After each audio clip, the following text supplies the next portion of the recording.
Ano kaya tatanong, bakit hindi ka nakapunta? Ano kaya sasagot sa akin ito? Wala naman kami pinag-uusapan.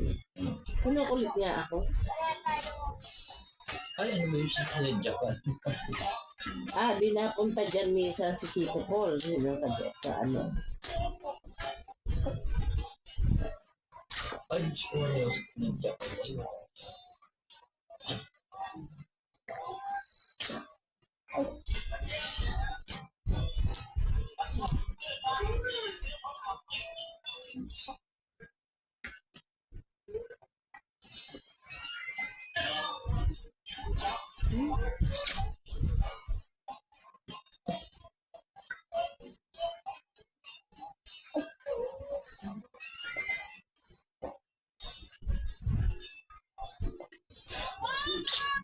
Nakita ko na yung anak ni Teh Wilma. Nakaka-chat mo ba yun? Nagpakilala dati sa akin.